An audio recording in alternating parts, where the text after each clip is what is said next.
Test 6. You will hear a number of different recordings and you'll have to answer questions on what you hear. There will be time for you to read the instructions and questions, and you'll have a chance to check your work. All the recordings will be played once only. The test is in 4 sections. At the end of the test, you will be given 10 minutes to transfer your answers to an answer sheet. Now turn to Section 1. Section 1. You will hear a telephone conversation between a receptionist who works at a house renting agency and a man. First, you'll have some time to look at questions 1 to 4.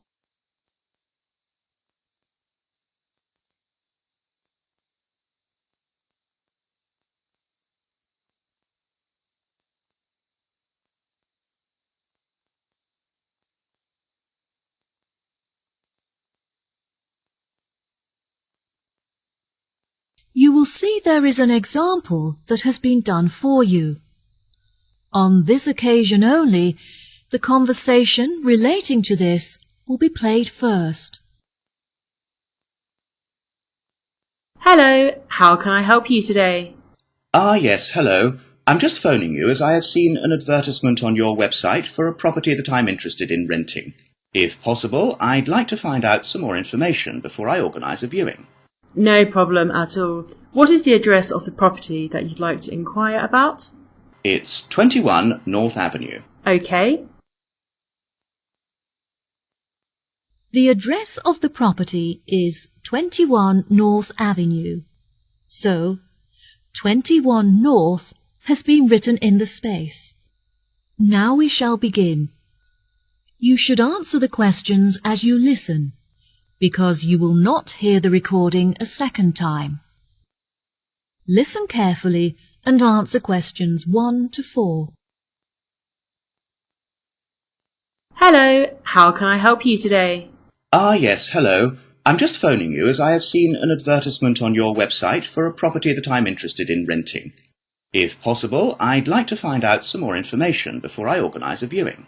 No problem at all. What is the address of the property that you'd like to inquire about? It's 21 North Avenue. Okay, what is it that you'd like to know? First of all, I'd like to know what facilities the office has, as I need to make sure that it'll be suitable for my advertising company. I see. The office contains a large open-plan space with a wide frontage onto a busy street with lots of passers-by, so your business would have a really good street presence. There is also a toilet and newly refurbished kitchen equipped with a dishwasher and oven. Wow, that sounds great. I'd definitely like to register my interest. Okay, perfect. I just need to take some details from you, if that's okay. What is your full name? Jonathan Smith. And what position do you hold in your company, Jonathan? Until recently I was sales manager. However, I've recently been promoted to regional manager, so I'll be in charge of running our new office. Can I ask where the office is located? Yes, of course. It's located downtown, just around the corner from Royal Square Shopping Centre. That's a bit too far out of the centre for my liking. I'd much prefer to be located in close proximity to the station. Do you have any property located in that vicinity? It would help me to narrow down the results if you could tell me how many employees you intend to have working in the office. Our branch is made up of 30 employees, and we'd like some extra space for meetings and presentations. Most average office spaces are around 8,000 square feet, but it sounds like you would need more space than that. I think that 10,000 square feet would be more suitable for your needs. Now, let's see, we have 10 properties that match those criteria, so let's try and narrow it down. Before you hear the rest of the conversation, you have some time to look at questions 5 to 10.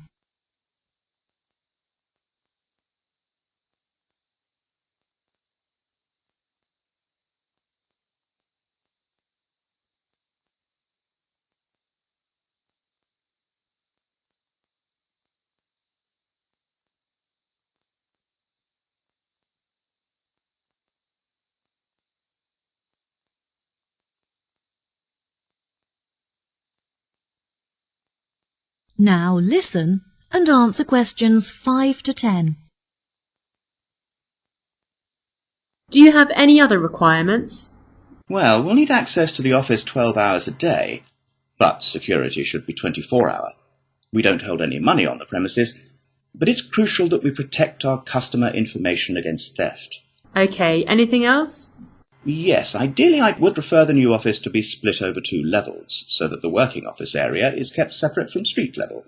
That will enable us to locate a reception at ground floor level to welcome customers when they arrive. And are there any particular facilities that you need? Our employees work very hard throughout the day, and I want to make sure that they're well nourished. It would therefore be ideal if I could provide them with a kitchen to cook hot meals at lunchtime. Would you want the kitchen to be located at first floor level with the office? No, I don't want the office to be filled with the smell of food. It would be better if the new office had a basement where we could locate the kitchen and staff room area to keep it at arm's length from the workspace. Okay, I have now narrowed the search to 2 available properties. Do you have any other requirements that could narrow our search down to 1 result?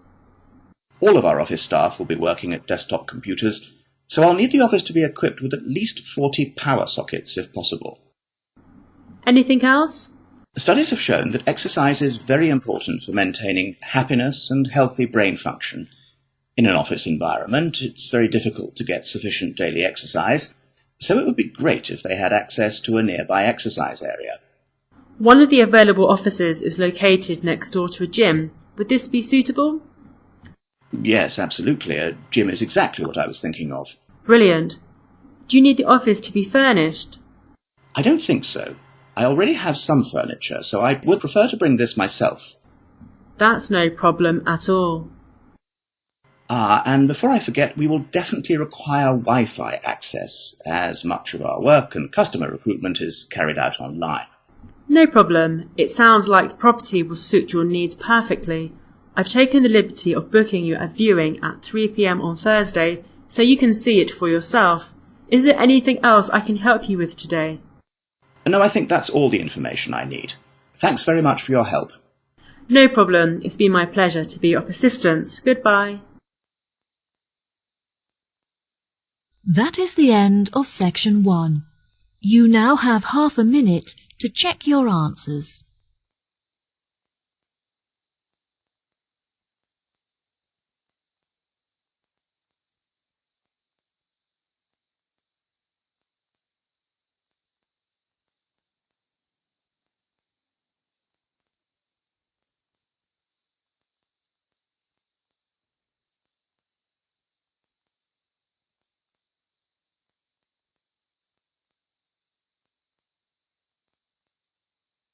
Now turn to section 2. Section 2. You will hear a tour guide giving a talk about a relaxation centre. First, you'll have some time to look at questions 11 to 14.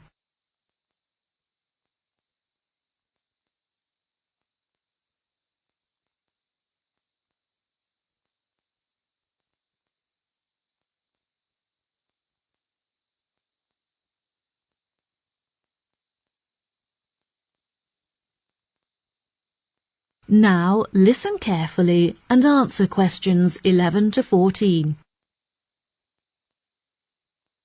Hello everyone, my name is Sally. Welcome to our globally renowned spa and relaxation centre here at Island View Estates. Before you all wander off and begin exploring the facilities, I'd like to go over a few things. Now, this year is a very special milestone for our beloved centre, as it is our 25th anniversary. I understand that this means you have all paid an increased price for your tickets, but I can promise that all of the events we have scheduled for your enjoyment will make the costs well worth it. I know that all of you have travelled a long distance to make it here to the centre of the New Forest, but it is thanks to its remoteness that our centre is such a beautiful place to relax. I'm sure you are all keen to find out what activities we have arranged for you, so I will give you a quick overview. Tomorrow we have arranged for you all to participate in a yoga session for the duration of the morning, followed by a day of relaxation at the pool, where we have ample sun umbrellas to protect you from the sun. On Wednesday, we have organized a sightseeing hike through the forest, where you will be able to test your navigation skills and witness the wild ponies in their natural habitat. It's forecast to be sunny that day, but I recommend that you all bring rainproof clothes just in case. On your last day, we have a special surprise, a pony trek along the beach. We ask that you all wear full-length trousers, and that all women have their hair tied up in a ponytail. Helmets are provided at the center for those who would like to wear one. There are a couple of beautiful attractions here at the center that you must all be sure to visit before you leave. The Rose Garden, located just at the corner of the property, is home to many indigenous species and is beautifully serene and peaceful, the perfect place to collect your thoughts or read a book. Our sunset boat ride has been the favorite attraction for many of our visitors. Simply hop aboard and relax whilst we sail you out into the open sea to witness one of the most beautiful spectacles that nature has to offer.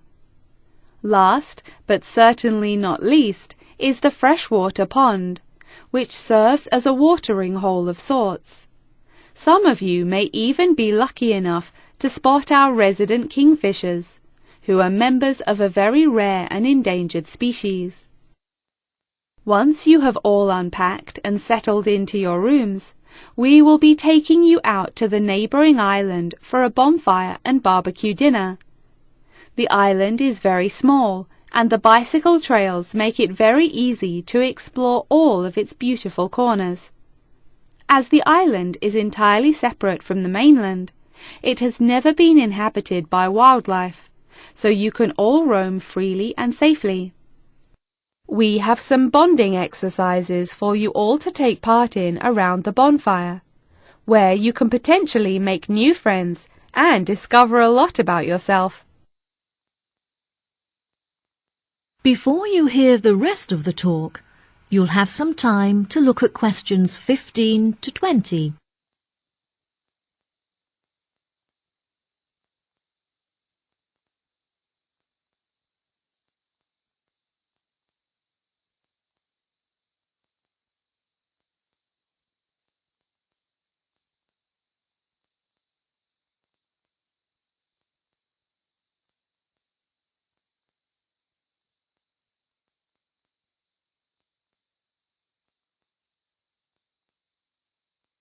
Now listen and answer questions 15 to 20.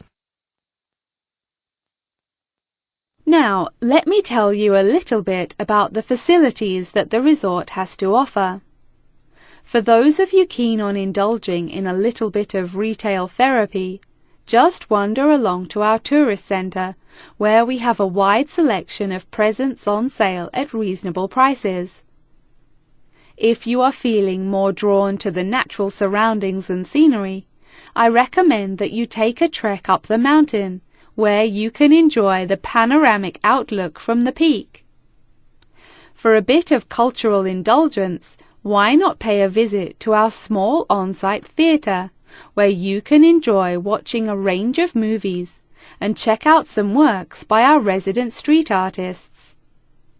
Just a 10-minute walk down the road is the local art museum, where you can roam around the sculpture courtyard or admire the many artworks on display. Here at the resort, we are incredibly lucky to be located right next to a nature reserve, where many species of endangered wildlife live in the pond. Just on the bank is a small hut where visitors can observe the fish and birds in their natural habitat. Now, if any of you are interested in history, you have the very interesting opportunity to visit the ancient building at the south side of the grounds.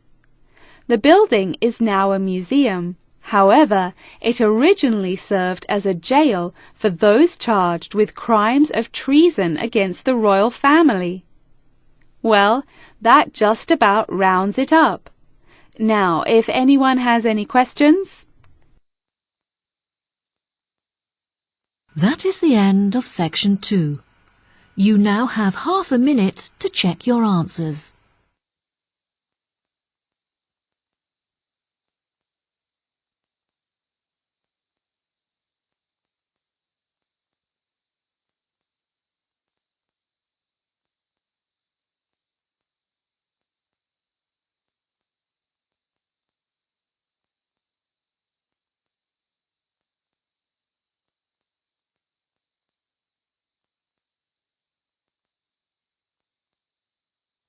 Now turn to section 3.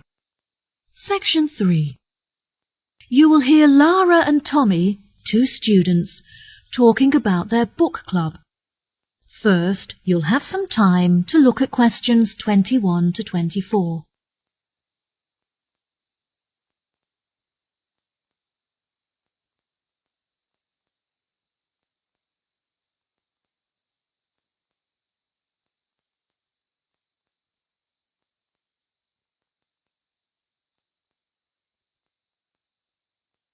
Now listen carefully and answer questions 21 to 24.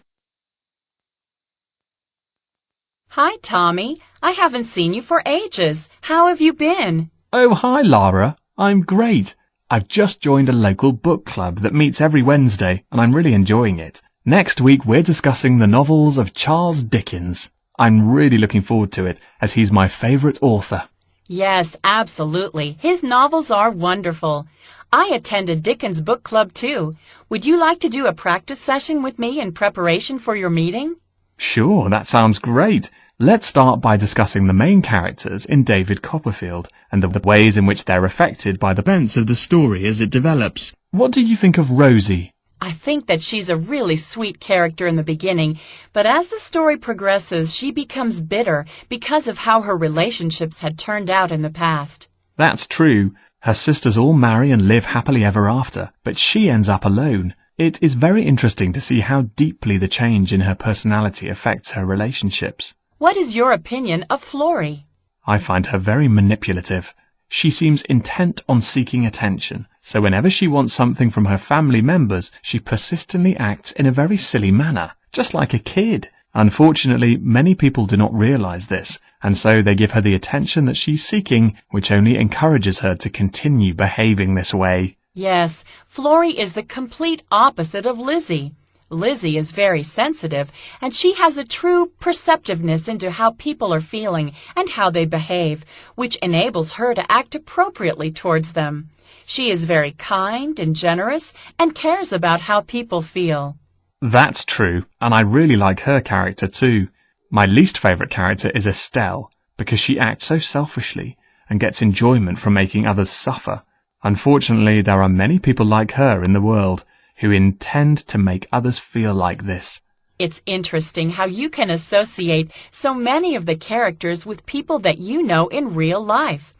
I think that the reason why Dickens is so good at creating deep and believable characters is because he understands human mentality. Before you hear the rest of the conversation, you'll have some time to look at questions 25 to 30.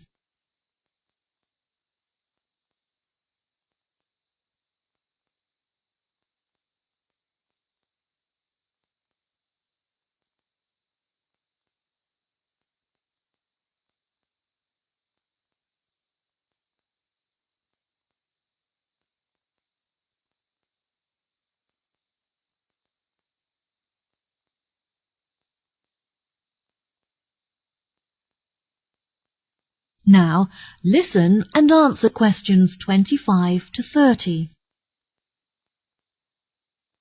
Absolutely. What do you think of the literature lectures? I really look forward to them. They're the highlight of my week. The lecturer is usually late, but that gives you time to settle down and get organized before the lecture begins. Do you have a discussion period at the end? No, I don't think so.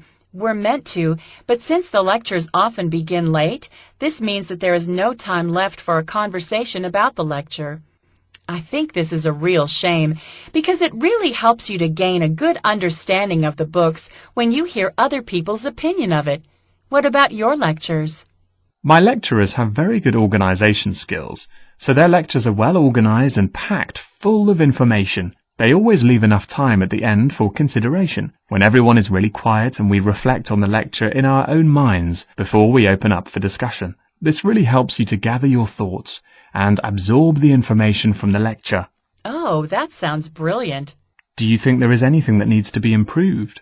My experience of the course overall is really brilliant, but I feel there are many improvements that could be made to it. The IT support staff are great, but there are just not enough computers available for the numbers of people that need to use them. Every time that I need to use a computer, I have to queue up for at least 15 minutes. I find that the librarians are really helpful and approachable. However, the equipment is just not good enough. Whenever I need to use the photocopying facilities, for example, most of the machines are really old and slow, which means that you have to wait for ages for them to work. It's really frustrating because I'm often stretched for time. Perhaps we should start a petition to encourage the university to improve their facilities. That sounds good. What do you think of the group discussions? I really enjoy them. Since the class groups are so small, everyone gets to have their say and contribute thoughts to the conversation, so the classes are really effective. The only issue is that it's very difficult to find an opportunity to meet up, since everyone has such busy schedules. Yes, definitely. In our class, we pass around a ball, and only the person holding the ball is allowed to speak. Each person is only allowed to speak for a minute at a time, which helps us to make sure that we use the class time fairly, and it also makes the discussion more fun. That's true. It's been really great catching up with you. Thanks for your help. No problem. Good luck at your class. Bye. That is the end of section 3. You now have half a minute to check your answers.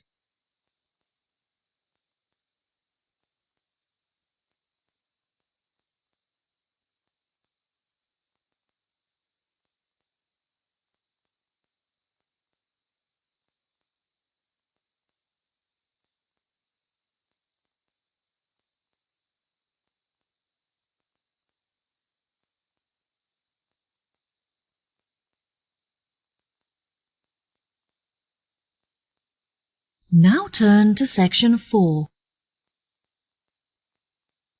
Section 4. You will hear a talk on research into music.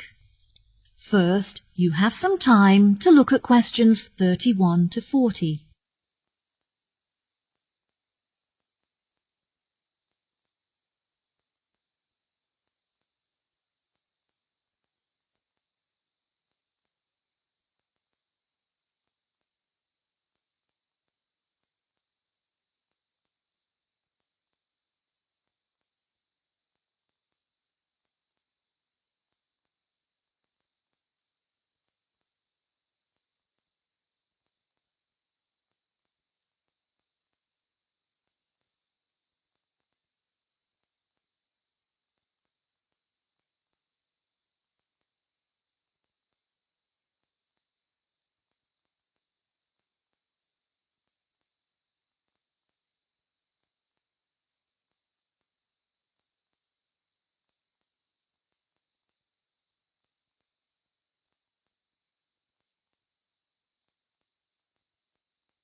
Now listen carefully and answer questions 31 to 40. Today we're going to delve into the fascinating history of music in Britain and the evolution that it experienced throughout the duration of the 18th and 19th centuries. During the second half of the 18th century, Britain experienced an industrial revolution, during which its manufacturing industry underwent a major transition from hand production methods to the use of machinery. This sudden boom in the industry drew thousands of people into the cities, where they knew they'd be able to find jobs in the factories, working with or maintaining the machinery. This sudden influx of people into the cities did not just come from the surrounding countryside, but also from other poorer nations in search of a better life. Between 1800 and 1900, the population of England increased by 4 times. This mass immigration from different nations and areas of the country resulted in a variety of cultural influences meeting and mixing to form a new, more diverse culture. With this new culture came a new style of music. Prior to the Industrial Revolution, music had originally been written to reflect the hard, labour-intensive life in all kinds of industries when all work had to be done by hand. Most people resided in small rural communities where their lives revolved around farming. Life for the average person was difficult, as incomes were meagre, and malnourishment and disease were common. Despite the difference in nationalities of the people and the variety of musical genres, all of the music shared one common language, English. As many were unable to write, the songs were a means for the people to give voice to their experiences and feelings about their hard and laborious jobs. Most of the music written by the workers during this period has been lost as a result of illiteracy and the wear of time. Now, you may be asking yourselves how these small musical works were formed. The roots of most of these groups can mostly be traced back to the younger members of the working classes, who were perhaps rebelling against the inferiority of their living and working conditions compared to those of the upper classes. Young performers would often lead these musical trends, usually possessing a great talent for singing or playing particular handmade instruments. As time progressed into the 19th century, these musical groups had gained much notoriety and would hold small performances in the street for all to watch. It was perhaps their blind optimism and rebellious spirit that led them to become so popular with their audiences, which were usually made up of the poorest of the poor. Despite efforts by the upper classes to put an end to these musical traditions, they continued to gain popularity and flourish. By the late 1870s, they had evolved past the barrier of the social echelons and gained access to the middle class. Performances were held in proper establishments such as village halls, and some were even ticketed, with audiences paying a fee for the privilege of watching. Music produced by these groups were better recorded, and some is still preserved today in museums. The music of these groups may not exist in the present day, but its influences are still clear if you look closely enough. In classical culture, for example, many of the themes and theatrical performances are still based on the lives and experiences of the working classes both prior to and following the Industrial Revolution. The novel entitled Les Miserables by Victor Hugo, for example, is a novel about the French working classes and is still widely popular today. The original recordings of the music written during these periods are now hugely valuable due to the demand from avid collectors and enthusiastic fans. Many of these recordings are publicly owned and displayed in museum exhibits. However, a selection are still privately owned and occasionally appear for sale in auctions, often reaching prices in the hundreds of thousands. Well, that just about wraps the lecture up for today, so if anyone has any questions... That is the end of section 4. You now have half a minute to check your answers.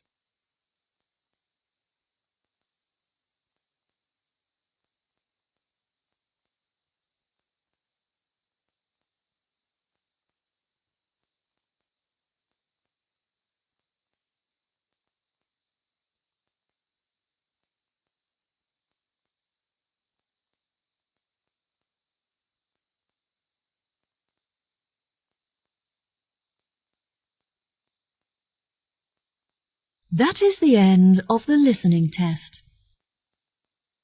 In the IELTS test, you will now have 10 minutes to transfer your answers to the answer sheet.